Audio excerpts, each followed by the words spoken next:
beautiful? We rolling? Super white. Boy. I look super white? Yeah. Dang, it's the lights blowing me out. All right, so Isaac just ran over to Tech. We're gonna be doing a track walk here in just a moment. You can see that we got Brian over there, Jose down here getting a camera ready. And so we brought out the full crew here to make sure that we get it from all angles, because not only will we be showing this here on my channel, but we'll also be showing it on Torado Racing and Turtle Media as well. So if you guys want to see different angles of this event, make sure to go and check out their channels as well. I'll put the link down in the description.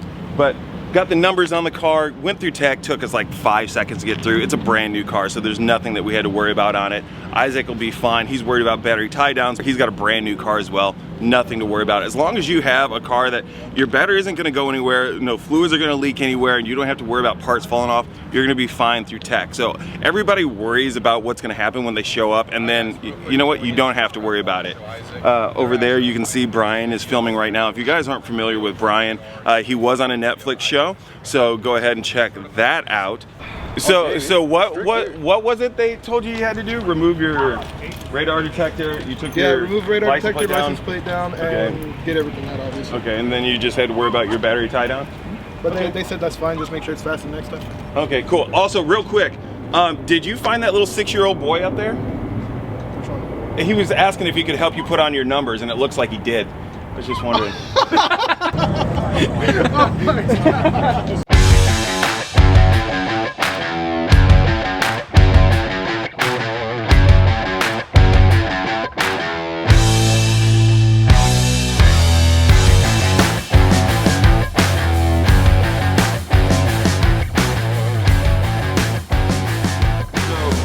There's a whole group of people out here right now that are walking the track. They're going through finding out where all the angles are. If you look at all the cones that are set up, those are going to be the cones that'll let you know here's where your kind of barrier is. If you see the cone that's laying down on its side, that's the directional cone. That's letting you know that you need to go to the left or the right of this cone, so that when you're out there, those are your visual markers.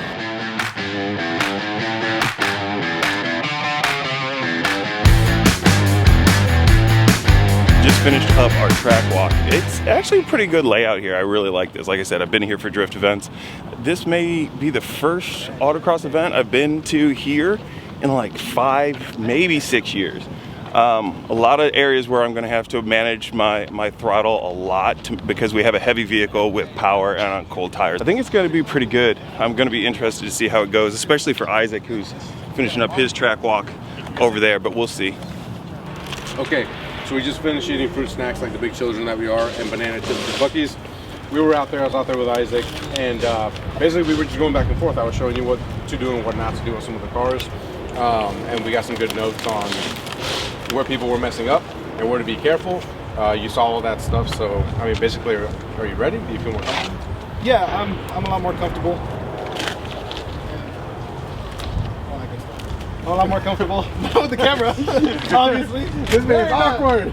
I'm very awkward. I forgot I was wearing this. I look fucking dumb. I mean, put it on, take it off, it doesn't matter. You still look fucking dumb. Okay. And then, just so you know, what we're kind of talking about right now, what Brian had brought up, is running different tire pressures, because when you're out at the track, you got to think about what's the track temperature out there, how much power are you putting down, what kind of grip levels do you have. So when you're really searching for grip, you're going to have to adjust those tire pressures. So by lowering it in the rear, it's allowing us to get a better contact patch, so then we're able to hook up a little bit better. The other thing, front nose heavy car, muscle car, right? You got the V8 in the front, so then when you do hit that brake, all that weight's going to clamp down. Yeah. So now you got weight on the front tires. I don't know, I don't feel like there's really any turn where I was standing that it's really going to disrupt the car and make it plow. Because again, like we were just saying before my cameraman turned on his camera, okay? Should have had it on the whole time. Could have been fumbling around with it like Isaac, who doesn't know what he's doing, but he's doing something. Anyways, I forgot my train of thought now. So we're gonna cut every bit of that out.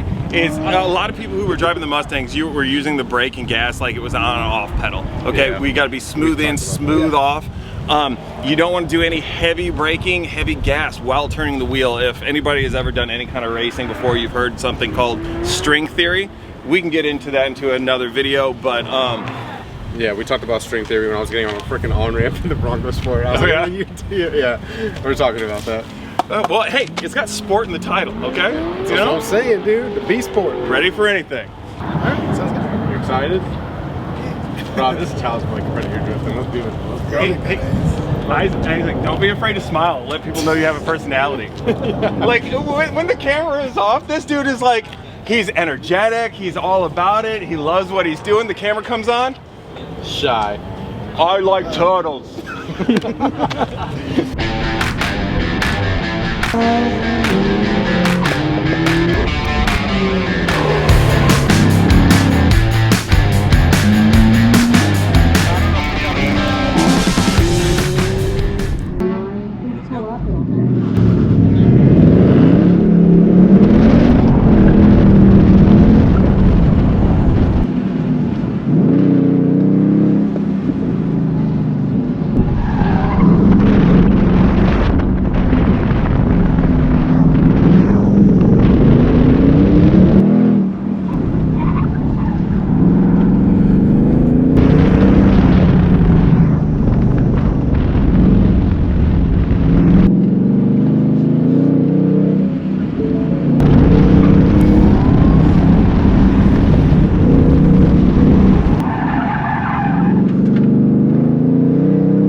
So hopefully you can hear me. Isaac and I are here in the pits right now. We both got done with our first round.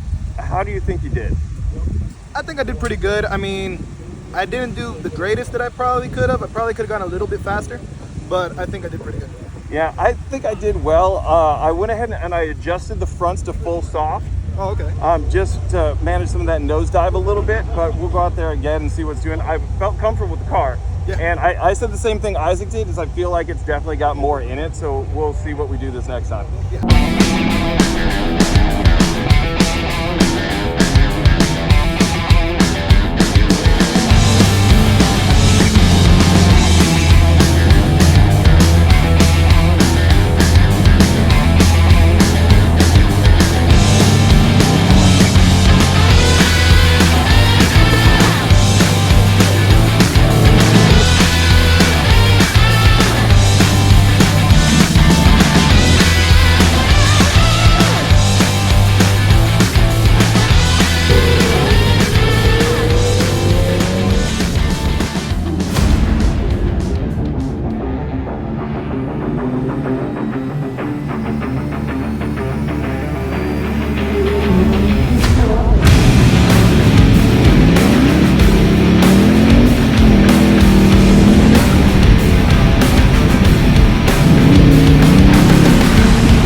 That last corner got me. So,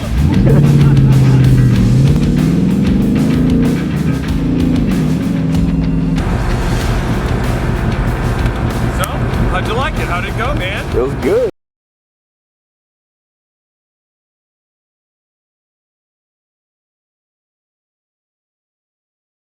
The 555 G2s grip really good. I was telling Jose that I started out drag racing, but it was still a street car before I turned the car to the ultimate street car. And I would go to the drag strip and people are like, oh, you're getting your tires too hot. Like, nobody, no, I'm not, because I can feel them, the G2s, when they would get warm and get sticky. But with an autocross course, you're almost not getting enough time to put heat into those tires. They don't allow you to warm the tires beforehand. I did see people out there with tire blankets, but as you know, if they get too hot, they get greasy and you start slipping everywhere. Yeah, and so traction was my biggest thing all day long. And the other thing too is they didn't clean the track. And this is nothing against them, but like there's still tire dust from guys like Isaac out there doing drift events and whatnot. And there was gravel out there. So I mean, there's all this stuff that we're fighting on a cool temperature day. I would have been interested to see what the actual track temps out there were. Okay, and let's talk about the track temps, right? It was cold this morning, and then it warmed up a little bit, and then when you guys went out on the fourth run, you were out there and we're like, well, it's getting cold again, and all of that plays into effect. So, and here's the other part, there was water on the track.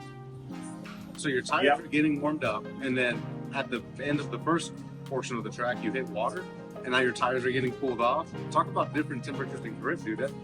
So, I mean, do you remember when you were coming out to the figure 8?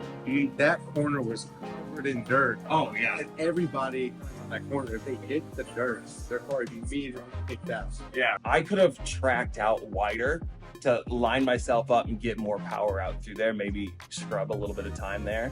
The farther you went out, you started hitting the dirt again. So, yeah, I think there's definitely some room to improve, but I would say for sure, I really like this, and I've learned a lot about the car from this. But I will say this, I would definitely like to get back out on Dakota, maybe even MSR Houston, to really see how this car would do. But the car wants to go.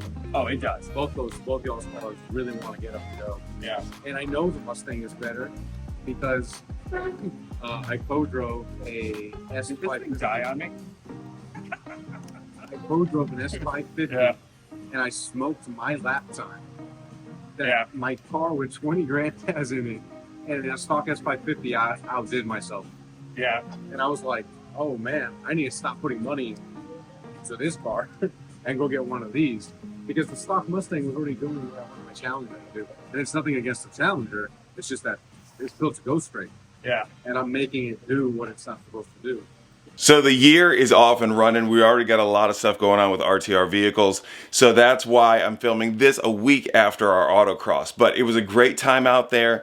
And while Isaac and Brian and Jose and people watching and the numbers might say that Isaac beat me by like a second and a half, your boy took home the division win for SSM. That's right, number one, top of the box, taking a trophy home. They didn't have trophies, but if they did, I would have been taking it home with the number one spot with that time. Yes, I know, it's pretty impressive. And now see, here's another thing though.